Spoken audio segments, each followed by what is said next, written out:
Սիրելի համաքաղաքացիներ, գիտեք սա ինչ է, սա Գյումրու կենտրոնով անցնող Գյումրի գետակն է։ Տարիներ շարունակ աղբա այսպես հավաքում, բերում, կուտակում, տանում ու նորից նույն պատմությունն է։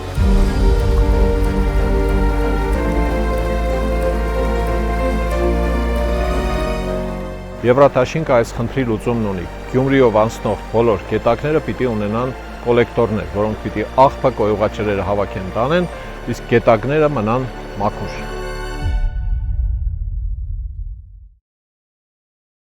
Քերծվածքակայուն, ջրադիմացկուն եւ հարվածակայուն լամինատների նշված տեսականին ձեռք բերեք իդեալ համակարգի խանութ սրահներից 1 քառակուսի մետրը սկսած ընդամենը 2450 դրամից։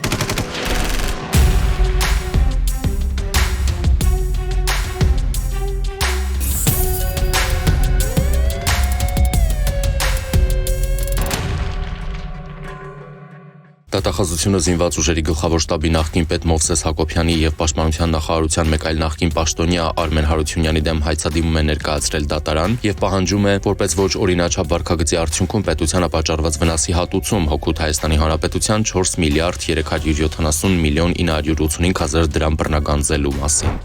Հակակոռուպցիոն կոմիտեում հիմնավորվել է, որ չափագրման ծառայություններ մատուցող ընկերության տնօրենն օժանդակել է կադաստրի կոմիտեի համապատասխան ստորաբաժանման ղեկավարի տեղակալի կողմից ապօրինի վարձատրություն ստանալուն, ինչպես նաև անձամբ 100,000 դրամ կաշառք է տվել Պաշտպանության նախարարության զորակոչային եւ զորահավաքային համալրման ծառայության տարածքային ստորաբաժանման պետին։ Արդյունքում վերանշված աշխատակիցը փաստացի ազատվել է վարժական հավանքներից։ Մեղադրանք է ներկայացվել 6 անձի, այդ թվում կադաստրի կոմիտեի եւ Պաշտպանության նախարարության պաշտոնյաներին, նաև ընկերության տնօրենին։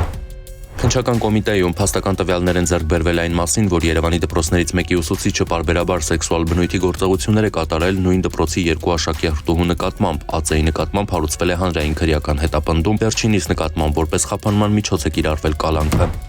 Մարտի 24-ին ոստիկանության Շենգավիթի բաժնում տեղեկություն է ստացվել, որ Շենգավիթ վարչական շրջանում գործող բժշկական կենտրոններից մեկում բուժօգնության դիմաց եւ վիրահատական միջամտության ենթարկված կին է մահացել։ Նա Վայոց ձորի մարզի բնակիչ 68-ամյա Ռոզան է։ Ռոզայի ամուսինը Վայոց ձորի մարզի բնակիչ 67-ամյա Արտավազդը քննիչներին հայտնել է, որ մարտի 23-ին ժամը 23-ի սահմաններում բժշկական կենտրոնի հերթապահ բուժքույր Հասմիկը իր ներկայությամբ ինչ-որ ներարկում է կատարել կնոջը Ռոզային, որից մոտ 1 րոպե անց վերջինս մահացել է։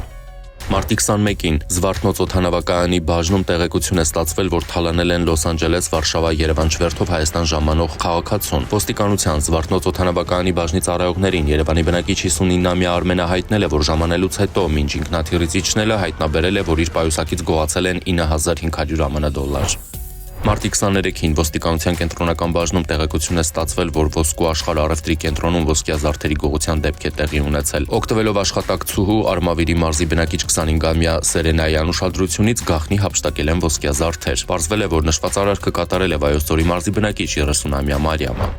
Մարտի 24-ին Նայրիի բաժնում հաղորդում տված 25-ամյա օտարերկրացի երիտասարդը հայտնել է, որ մարտի 20-ի ժամը 16:30-ի սահմաններում մոպեդով ընթանալիս Զովունի գյուղի սկզբնամասում իրեն կանգնեցրել է մի երիտասարդ, ներկայացել որպես ոստիկան, հարցրել թե ինչ կա մոտը։ Օտարերկրացին բացել է պայուսակը, որի մեջ եղել է $100 Երիտասարդը հայտնելով իբր թղթադրամը կեղծ է վերցրել է այն ու հեռացել։ Պարզվել է, որ $100 հափշտակել է Եղվարդ քաղաքի 24-ամյա բնակիչը, նա Երևանյան փողոցի շենքերից մեկի բակում հայտնաբերվել ու ձերբակալվել է։ Մարտի 25-ին ոստիկանության Նայրիի բաժնում տեղեկություն է ստացվել, որ նոր հաճն խոշորացված համայնքի Նոր Գեղիի վարչական բնակավայրի Թևոսյան փողոցի տներից մեկում Դիկա մահացածը Հնդկաստանի քաղաքացի է։ Մարտի 24-ին Երևան-Սևանի Ջվան ավտոճանապարհին Dodge Caliber մակնիշի ավտոմեքենան վրաերթի է ենթարկել փողոցը չթույլատրելի հատվածով անցնող հետիոտնին։ Վարորդը փախուստի չի դիմել, ահազանգել է շտապօգնություն, սակայն ժամանած բժիշկներն արձանագրել են հետիոտնի մահը։ Վարորդը տեղում ենթարկվել է սթափության փորձաքննության, եղել է սթափ։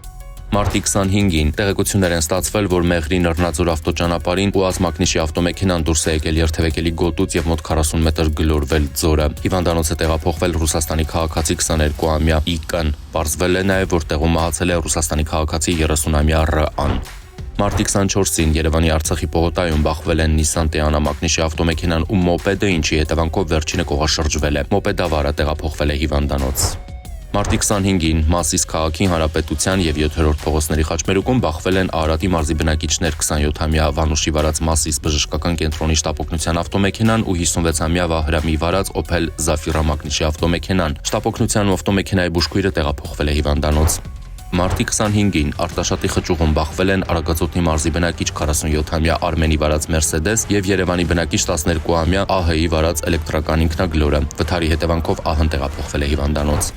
Մարտի 25-ին Մարգարավանաձոր Տաշիր ավտոճանապարհին բախվել են Տաշիր բժշկական կենտրոնի շտապօգնության մեքենան եւ ՎԱԶ-2107 մակնիշի ավտոմեքենան, 4 հոգի տեղափոխվել է հիվանդանոց։ Բնակարանային գողության վերաբերյալ հաղորդումը քրեական ոստիկանության Գեղարքունիքի մարզային վարչությունում ստացվել էր դեռևս մարտի 4-ին։ Լճաշեն գյուղի բնակիչը հայտնել էր, որ այդ օրը ժամը 8:30-ից մինչև 13:30, երբ իրենք բացակայել են բնակարանից, տեխնիկական միջոց կիրառելով բացել են հետնամասի Եվրոպատուհանը եւ ննջասենյակից գողացել ոսկյա 14 զարդ ու 117,000 դրամ։ Սևանի քննչական բաժնում նախաձեռնվեց քրեական վարույթ։ Օպերատիվ հետախուզական միջոցառումների արդյունքում քրեական ոստիկանները ստացան հավաստի տեղեկություն, որ բնակարանային գողությունը կատարել է Երևանում հաշվառված, բայց հենց Լճաշեն գյուղում բնակվող 28-ամյա մի երիտասարդ։ Պարզվեց նաև, որ նա ոսկյա զարդերն իրացրել է Կոտայքի մարզի Առնջ գյուղի վարչական տարածքում գտնվող առևտրի կենտրոնի տաղավարներից մեկում։ Մարտի 13-ին երիտասարդը ներկայացվել է քրեական ոստիկանության Գեղարքունիքի մարզային վարչություն, որտեղ խոստովանել է արարքը։ Նույն օրը դատարանի որոշմամբ նրա նկատմամբ խափանման միջոց է ընտրվել տնային կալանքը։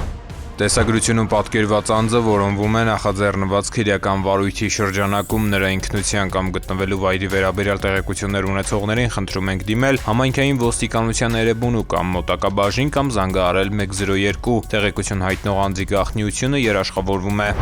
Ըստ ոստիկանության օպերատիվ հաղորդագրությունների ամփոփագրերի մարտի 25-ից 26-ը ոստիկանության ստորաբաժանումները բացահայտել են հանցագործության 116 դեպք, որոնցից 4-ը նախկինում կատարված, մասնավորապես տրանսպորտային միջոց վարելու իրավունք չունենալու 31, թմրանյութի հայտնաբերման 14, մարմնական վնասվածք պատճառելու 11, անձնական ունեցվածքի գողության 9, ֆիզիկական ներգործության 7, խարդախության շորթման 6-ական, հոգեկան ներգործության, գույքը ոչնչացնելու, խուլիգանության, կեղծփաստաթղթի 3-ական, ռազմական նշանակության ապրանքների Սանենգության, սառազենքի հայտնաբերման 2-ական, մարդու առևանգման, ապօրինի ձեռնարկատիրական գործունեության, զենք զինամթերքի առգրավման, ծառերը, թփերը, ապօրինի հատելու, փողերի լվացման, խտրականության, ինքնավնասման, կանխամտածված սնանկության, սուտ մատնության, հրազենի նույնականացման տարրերը կեղծելու 1-ական դեպք է բացահայտվել։ Հայտնաբերվել է 9 հետախուզվող կամավոր ներկայացել 2-ը, հայտնաբերվել է 1 անհետ կորած, գրանցվել է զենք զինամթերքի կամավոր հանձնման 1 դեպք։ Անցած 1 օրվա ընթացքում հանրապետությունում արձանագրվել է ճանապարհատրանսպորտային 22 պատահար, 2 մարդ զոհվել է, 28-ը ստացել տարբեր աստիճանի մարմնական վնասվածքներ։